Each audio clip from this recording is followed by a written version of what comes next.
بسم اللہ الرحمن الرحیم مالک یوم الدین۔ روز جزا کا مالک۔ روز جزا سے مراد قیامت کے دن ہے، اور قیامت کے دن کی مقدار کے بارے میں اللہ نے قرآن میں فرمایا کان مقدارہ 50,000 سنہ، کہ قیامت کے دن کی مقدار 50,000 سال کی ہوگی۔ ایک اور حدیث پاک کے اندر حضرت ابو سعید خدری رضی اللہ تعالیٰ عنہ سے روایت ہے کہ رسول اللہ صلی اللہ تعالیٰ علیہ وسلم سے پوچھا گیا کہ یا رسول اللہ صلی اللہ تعالیٰ علیہ وسلم، قیامت کے دن جو 50,000 سال کا ہوگا وہ اتنا لمبا ہوگا؟ تو حضور علیہ السلام نے فرمایا کہ مومن کے لیے اتنا ہوگا جتنا فرض نماز پڑھنے کے اندر وقت لگتا ہے، اتنا ہی وقت مومن کے لیے ہوگا۔ ایک اور حدیث پاک کے اندر آتا ہے حضور علیہ السلام نے ارشاد فرمایا کہ قیامت کے دن جو 50,000 سال کا ہوگا یہ کافر کے لیے ہوگا، مومن کے لیے نہیں ہوگا، کیونکہ جو مومن ہوگا اس کو اللہ کا دیدار کرایا جائے گا، اور اللہ کے دیدار کے اندر وہ ایسا منہمک ہوگا کہ 50,000 سال گزر جائیں گے لیکن اس کو اتنا ہی معلوم ہوگا کہ جتنا وقت فرض نماز پڑھنے کے اندر لگتا ہے اتنا ہی صرف وقت گزرا ہے۔ کیونکہ دنیا کے اندر یہ لوگ اللہ کی بارگاہ میں جب کھڑے ہوتے تھے، اللہ تبارک و تعالیٰ کی نماز جب یہ لوگ پڑھتے تھے تو ایسے اللہ کے دیدار کے اندر، اللہ کے دیدار کی طلب کے اندر اتنا منہمک ہوتے تھے کہ ان کو دنیا کی خبر ہی نہیں ہوتی تھی۔ رسول اللہ صلی اللہ تعالی وسلم نے فرمایا کہ نماز مومن کی معراج ہے، اور ہے بھی۔ حضرت امام اعظم ابو حنیفہ رحمۃ اللہ تعالی علیہ آپ نماز پڑھ رہے تھے تو چھت سے سانپ گرا اور آپ کے قریب آگے گرا، اور لوگوں نے شور مچایا کہ سانپ، لیکن امام اعظم ابو حنیفہ رحمۃ اللہ تعالی علیہ آپ کو پتہ تک نہیں تھا کہ سانپ گرا ہے کہ نہیں گرا، اتنا نماز کے اندر منہمک تھے۔ اور جس طرح رسول اللہ نے ارشاد فرمایا صلی اللہ تعالی علیہ وسلم کہ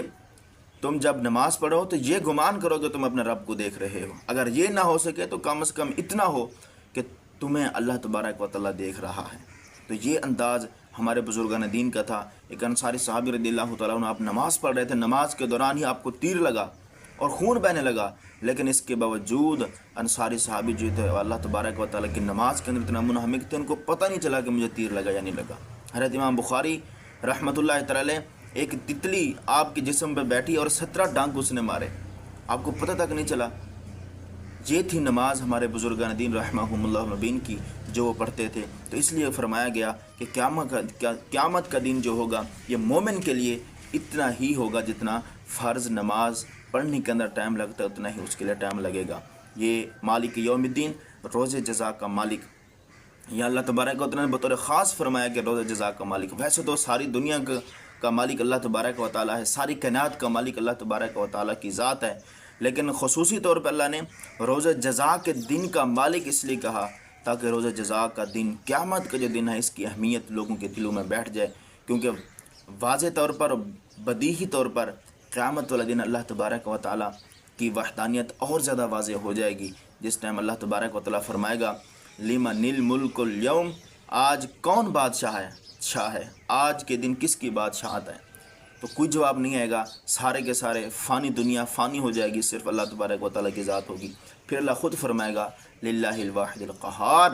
آج کی جو بادشاہت ہے وہ صرف اللہ تبارک و تعالیٰ کی ہی ہے۔ مالکی یوم الدین، روز جزا کا مالک، یہ اس کی مختصر سی تفسیر تھی، اور کل انشاءاللہ العزیز ایاک نعبد و ایاک نستعین کی تفسیر بیان کی جائے گی۔ اللہ پاک ہمیں قرآن کا علم سیکھنے کی توفیق عطا فرمائے، آمین بجاہ خاتم النبی صلی اللہ علیہ وسلم۔